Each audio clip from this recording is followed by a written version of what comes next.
A potential client called and they want 3 feasibility studies for a multifamily project by tomorrow. Arcol just released their tool, a feasibility tool, and I want to try it out for this project. I want to know if this is a tool that's going to be helpful for you.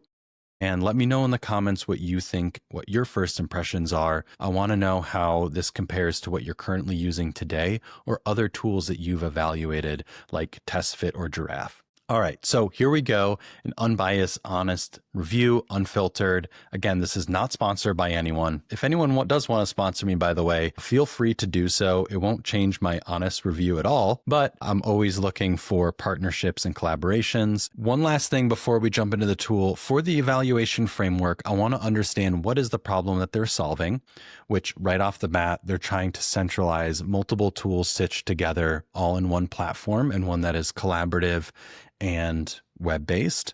What is the best audience fit? Where does it fit into the workflow? Early stage feasibility. And then I also want to be testing out the user experience. Is this easy to learn? Is it easy to use? And does it have the same flexibility as some of the tools that I use today? And this is going to be a key piece of what I'm going to be evaluating, which is, okay, maybe it's faster. Maybe I can get a presentation quicker, but does it have the flexibility that I need to get to the best solution for my client who needs something by tomorrow? So we're not just looking at speed, but also quality of output. So we'll go to their website. It's arcol.io. And this is their homepage. It looks great. Very well designed. They did a great job with the visual design and marketing. You can see some of the companies that they have partnerships with or that are using the tool, and a very easy get started now. This will prompt a free tutorial, but for me, I've just activated this, so it will go directly to the project dashboard. All right, so I'm going to create a new project. It's nice that you get thrown right into the projects page here. Click new project, pretty quick load time here, which is great.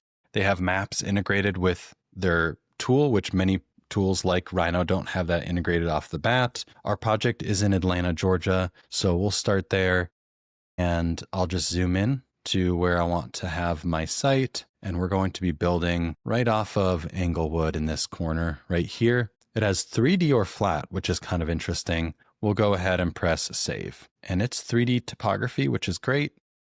And for this site, we're actually going to be building over off of Englewood here. So I can select this, which is nice, is I can just press delete to erase that. I don't know how you would bring it back. I would have to look into that. Okay, so my client wants 3 options. So to the left here, they have the design options. They have the views here to the left. And then to the right, they have some of these metrics. What I noticed is they have the tools up here, the modeling tools. I didn't see that right away when I first opened this. To me, that's not the best place to put them. I always think of top of the fold items that would be more in my modeling space. So I would expect this actually to be like right here or closer to where I'm modeling. Again, I work in user experience, so I'm going to have a lot of critiques of the overall user experience, but that's really just part of the whole evaluation of the actual tool itself. Let's go ahead and draw a rectangle. Let's do option 1 just as a regular square. So I notice I created a square and then nothing happens. And then this thing up here says done. I'm curious, if I hit enter, does it complete it? No, it doesn't. That to me is really annoying. If I do an action, I want it to be a completed action. I don't have to go back up to my mouse and hit done. So overall, they need to move this modeling context right here. And especially if they're going to have something like done where where enter doesn't work, I want to not need to always be dragging up to the top of the fold where, again, typically that's where settings would be. This shouldn't be something where I'm constantly going up to the top. All right, so that's just a minor point. Now let's extrude that. So I'll hit this extrude button and extrude up. I noticed that P does work. Does P work? Yeah, P does work. So that's good. If I do V shortcut, can hover around here and I can select P and this pushes and pulls. So that works nice. I'm glad they have a shortcut for that. Push pull. I don't know why everything's highlighted in purple. I think the graphics of this rendering quality is not great. And I know that's more just like a technical thing. I don't know if they need such a strong outline around this strong purple around the selection. they could probably just make this a little bit more subtle. It looks a little bit pixelated and the performance of it looks a little not so great. So just a minor, very visual thing, not practical at all. All right, so let's make this higher. We need to go, well, this is probably too high. I need to make this thing, how many floors? 10 feet. I need 15-foot floors. Well, actually, let's do 12. Let's do 15. 15-foot floors. Oh, it adjusts it automatically. So if I change it, and then I select this, do I still have 15 floors? So I don't know how that works. Oh, I get to change my count here. Oh, okay, it's just the count. Okay, sorry, I'm a little slow. That makes sense. So how many floors do I want? I want 6 floors. So now I'm realizing I made this thing way too high. So I'm gonna go back to P, and then let's see if I can move this. Click and move. That's a good question. Do you want this to automatically move? I don't know. Let's come back to that question. So I click and this automatically moves. I could see that would be potentially dangerous. You might want an explicit move tool just to move your geometry, but I could go back and forth on that particular point. Now I can select different floors. And again, we need to change the height of our first floor to be a little bit taller. So let's make this 20 feet. And we're actually going to make these floors multiple floors selected. Wow. So far, this is looking a lot better than the original version. Again, the original version was more of a SketchUp, so it's hard to even compare against that. But there's just some things that are a little bit more intuitive so far, like it's allowing me to multi-select with Shift. So there are just some, and then it kind of highlights there with that weird purple glow. But overall, we're giving this a pretty good grade. I just noticed I forgot to draw the site boundary. So let's draw the site boundary. Another question is, do you want to be modeling in 2D or 3D? And let's do the setbacks. So in my mind, I want to be able to go back to 2D and 3D very easily. And I probably want to be in 2D more frequently than 3D, probably. What happened to my building? Gosh, my building disappeared. Oh, it's on option 3. Okay. So just a consideration that this is very much a 3D modeling environment. Top view. Oh, I have to go. See, you always find random things when you use these tools. So I'm in option 3. I'm in option set 3. I modeled in option set 3. I toggled to top and it brought me back to option 1. Minor thing, but kind of annoying. All right, so it toggles the options randomly. What the challenge is with these types of environments, these web-based environments, the 2D view is more like a 3D view rendered like top view. It doesn't have that same, well, I don't want to say accuracy, but it doesn't have that same performance of like a true, like 2D view. So I always kind of go back and forth between this. I really like a really good 2D view. And to me, this is not an ideal 2D view.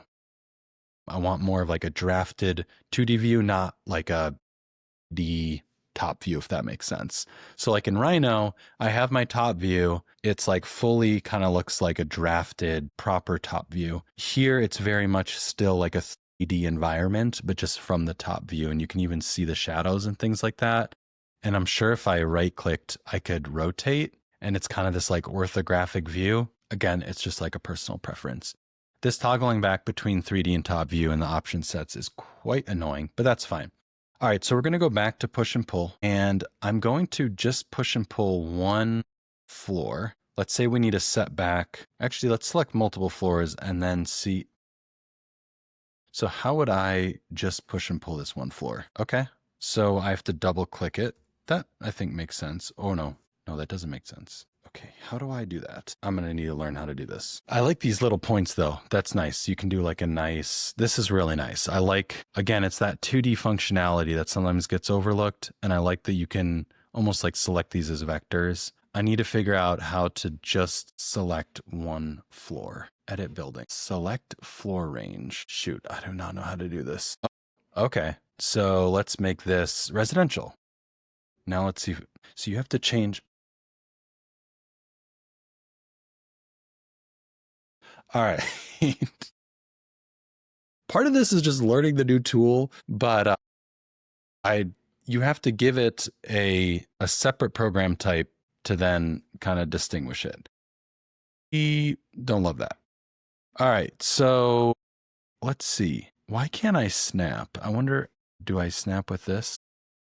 There we go, snapping tools. Again, snapping tools are nice to have like on the bottom or modeling tools. And I guess maybe their point is like, oh, well, you don't have to go up here that often. Maybe, maybe not. So that's maybe why they don't have it in the center of the fold. We're going to go back. I also didn't know like function. So all these are going to be residential up top. So we're going to do residential. And then is this a shortcut? Is this a shortcut? I guess I just have to click it and then it will snap. See, I don't want to, I know that this is probably a shortcut on my keyboard somewhere. I don't know. All right. So this is going to be our podium. I wonder if I can now move. Can I move? So, all right. So I can't just move. See, this doesn't perform as a separate block. So it's all, so what if I select all these items? Oh, I don't know what's going on. Okay, I'm going to give this all one function. Oh, I can't give it function. Multiple floors selected, and I can't give it a function. So that's residential. This is residential. This is all residential. If I select them all, why does it only... This is so weird. I am going crazy. Okay, so I just wanted to set back this building a little bit, create a little bit of a pancake. Gosh. All right. This is painful. All right. So this has to be resolved. This definitely has to be resolved. This is extremely painful. Another thing is zoom. I know like with Rhino, you can reset your zoom to the center. Okay.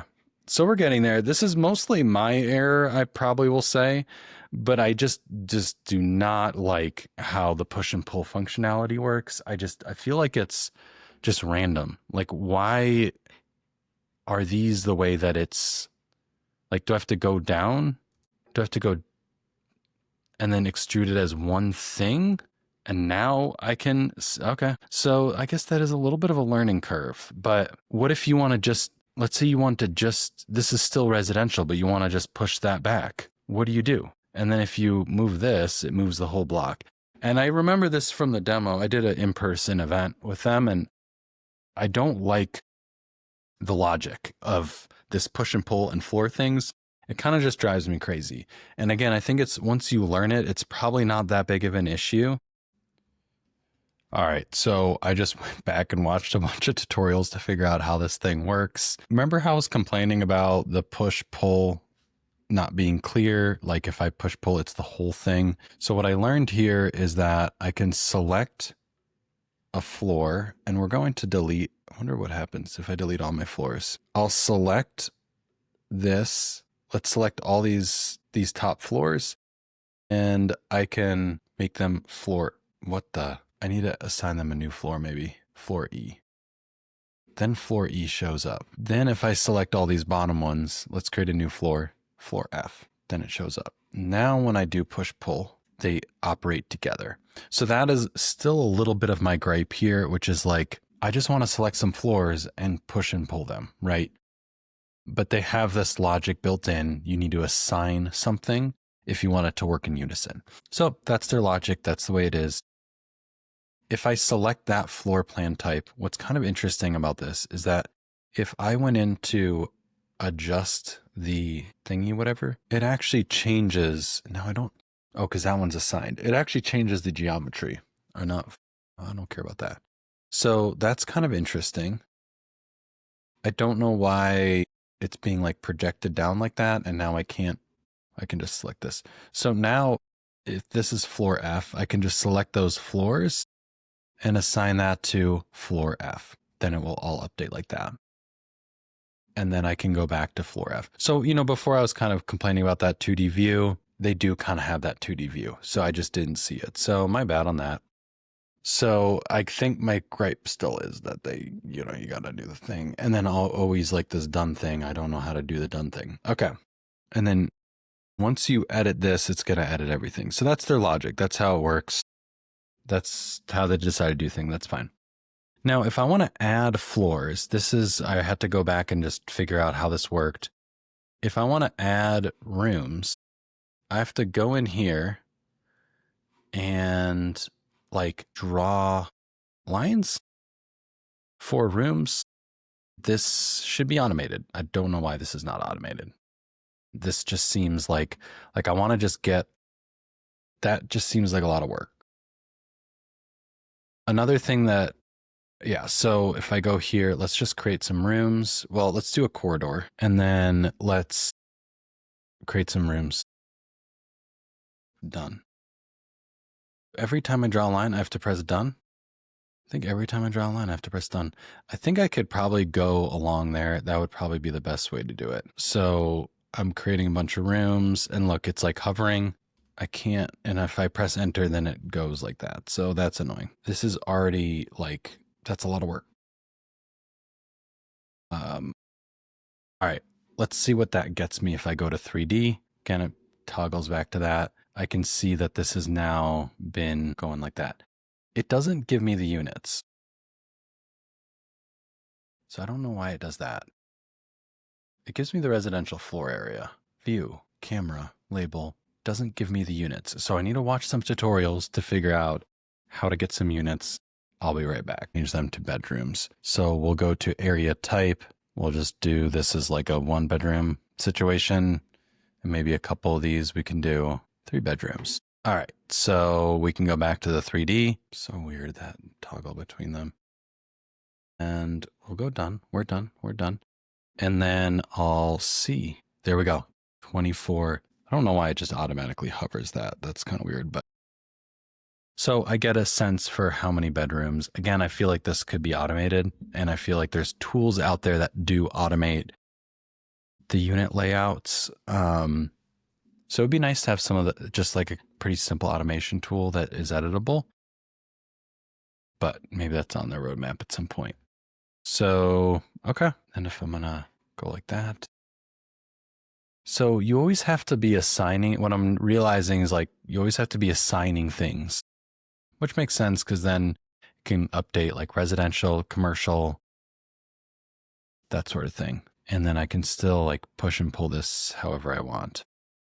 Again, it's like, just because I've divided the function, why is this all of a sudden, like I can't just, let's see if I could select, see, why can't I, like, I just want to push and pull this mask, but because I divided it, it's like, doesn't want me to do that. So that's annoying. And my building is looking ridiculous. So just a little bit more, that's the tricky thing with design tools. Like you want to make it easy to use, but you also want to give the flexibility people need to get to where they want to go as fast as possible. Let's move on. I've done enough talking about, this is nice. You get the data here for different offsets and things like that.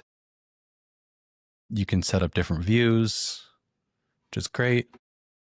Let's jump over to presentation sheets. Let's see if I can figure out how to do that. Default board. I think I can go up here and add a default board. I'm going to have to watch some tutorials on how to do that. I'll be back. All right, and I just watched a couple of tutorials to figure out how to do that. Again, I don't love how the main action tools that I want access to are up at this top left. Again, I associate top left with project settings, things that are, you know, save. I guess you don't have to save file, but they do have the menu up here. I just want this interaction just to hover here, but that's just a personal preference.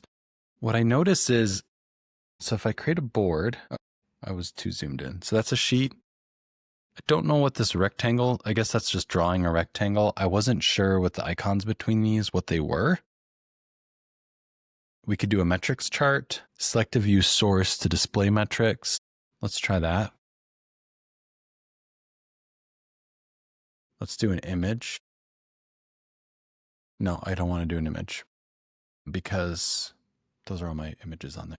Okay, so let's go back to our view, 3D. And I think we have to create some views, if I'm not mistaken. So how would I do a view for view? See, look at that top view. I don't like the top view. So metrics, how would I create? I'll be back. Oh, all right, I'm back.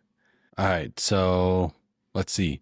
I figured out how to create a view. So if I select this, I go to view, we'll just do 3D, and we'll go full square feet, plan E, one view. Don't know why you can't do views. Why can't you do the total building area? It says total up here. Total building area residential. But why can't you do, I want to just do the total building area and not just total. I don't know what's going on with that. So I can't do units on this. Can't show number of units. 24.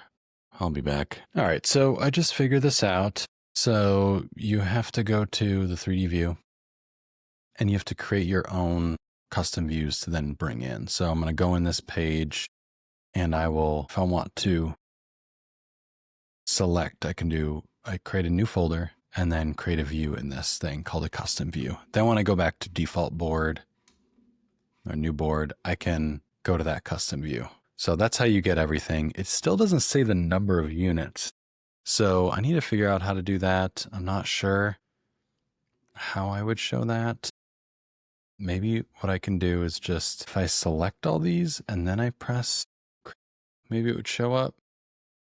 Maybe if I do that, custom view 5, let's see if that shows up. No. So I don't know how to make the units show up yet. So I need to figure out how to do that. I saw it in the tutorial here. Somehow it being done. Let's see if they do it. No, they don't have the number of units in the presentation. Yeah, they don't have number of units. I'm not seeing it. So I need to ask them about that. Oh, bedroom count. So they have residential bedroom count. Okay, so they can do residential bedroom count. Maybe if they do, so we can drag in those views. So, all right, I'm going to wrap up here. I gave this my best shot of putting together these items. I ran into a couple of just my own errors of learning the software and how things work. I think overall, what are the strong things? What are the things that stand out? The biggest things that stand out are you can go between modeling and presentation mode very easily with a seamless experience. There are a couple friction points that I have, which are I always have to be going back and creating specific views to find information. And so again, it's more of a user area error, but just in terms of, hey, I want to just show how many units I have. It looked like in the tutorial, they were able to figure that out. So I wasn't just like off the top of my head could figure that out.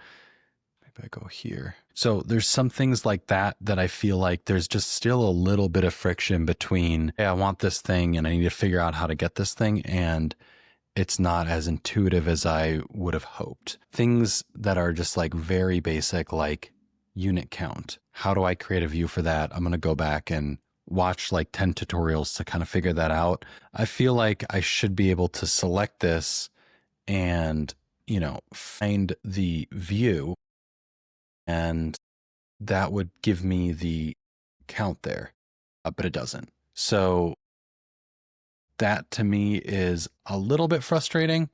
And I have to go kind of back and kind of try to figure that out. Now, again, once you learn that, is it really going to be that big of an issue? Probably not, but just something to take into consideration. Some things that I do like about it. So I mentioned pretty seamless transition between modeling and the presentation view. Friction for needing to assign things. Some friction in the modeling capabilities and how modeling works. For instance, I don't like that there is this automatic presumption. They're assuming that if I've separated this unit, then I want a separated push and pull. When you're using Rhino or other programs, you can control that push and pull and how that works. So that to me is a little bit what I would call just a little bit frustrating. There are things like this push and pull of adding steps, like that of adding floors, which is great, right? Like push and pull floors. I'm not a super fan of their D views, and I think this is the area where they could really improve in the future, which is their 2D capabilities. And so things like just selecting a floor and automating the number of feasible bedrooms that you can do in that plan.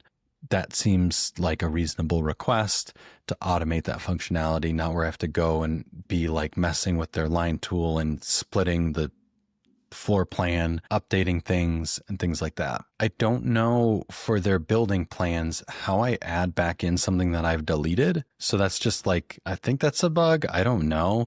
But I deleted a floor plan and now I don't know how to bring it back to this view. Maybe there's a way to do that. I'm not sure. I couldn't figure it out.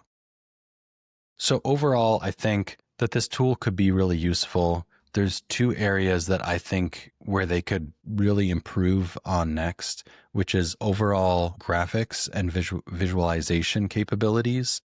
So just adding on some visual capabilities to this to give life to some of these massings and calculations, and then easier to access views like just the basic information of how many units does this have, and having some of those just like basic calculations that I want to have for like a quick feasibility study. What are some other things? So those were like my top two things were like improve 2D and improve the visual calculation or the visual, like the data output of it, because you've created this rich data and then it's hard to kind of access this information in the presentation view in a very easy way or intuitive way. I couldn't figure out how to do it. That's one area where I think could be improved. There's small things like if I go to top view, it always goes back to option one. That's a little bit annoying, but I think that's just something that could be worked out. It's not really that big of a deal. So that's my overall review. That's my overall feedback of this tool. I think they've come a long way in adding a lot of this calculation and data feedback. I think that the visuals could be a little bit stronger. I don't love the purple highlighting and it feels a little pixelated. So I think some of those visuals could be a little bit more crisp, but more importantly, that 2D view to be a little bit better. And then also, I'm going to present this to a client. I kind of want, some visualization capabilities here, even if it's just kind of like an add-on or something that's pretty like rudimentary. Those are my feedback. Let me know what you think. What are some of the things that popped out to you? Do you think this would be helpful? I'm really curious to see. I've met one of the firms that have used this tool. Like I'm curious to see what this looks like in practice. I've already said this, but I think they need to incorporate some automation capabilities in this tool to really make it like, wow, this is like really going to enhance my workflow. So yes, it has the connection to the presentation sheets. That's very helpful. That speeds up the process, that streamlines the process, but you're still having to do a lot of this manual things that actually Revit out of the box doing Revit could probably do quicker minus the presentations. So that's my feedback of this tool. Let me know what you think. Let me know what you think I got wrong, and we'll see you soon.